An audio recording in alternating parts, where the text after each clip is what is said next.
On this session we're going to talk about centrifugation and it's quite important how you pick your centrifuge. There's lots of different models out there.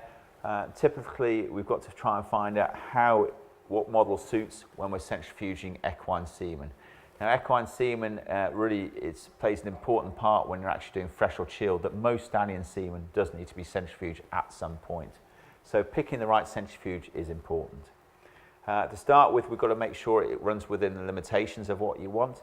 Now when we're spinning semen, it's usually between anything from 200 G up to maybe 1500 G.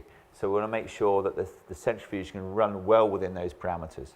Also, I think it's quite good to have a clock on there so it counts down and will stop when you've your desired time, and also an alarm, so if you do wander off, it'll tell you when the centrifuge is finished.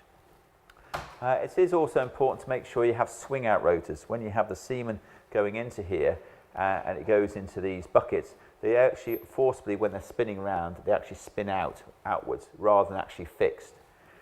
This makes a big difference because when you finish centrifuging, if it's a fixed rotor, you'll see a line of semen going down your test tube, or whereas it's a swing out rotor, we want all the semen as a pellet at the end, and then it's much easier to aspirate afterwards.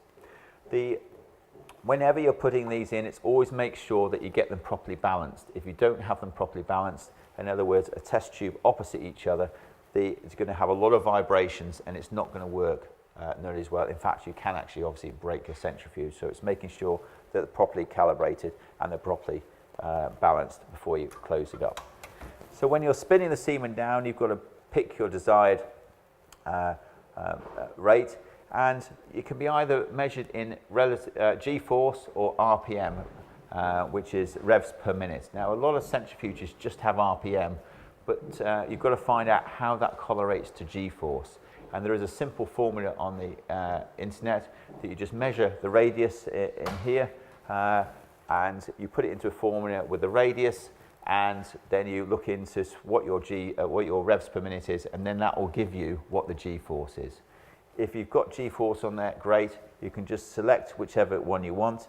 So this actual specific centrifuge, it's times 10. So where it's got 100 on there, it actually means it's 1000 G, and we've got our 20 minutes. And literally, we press go, shut the lid, and then press start, and then this will obviously count down until it finishes.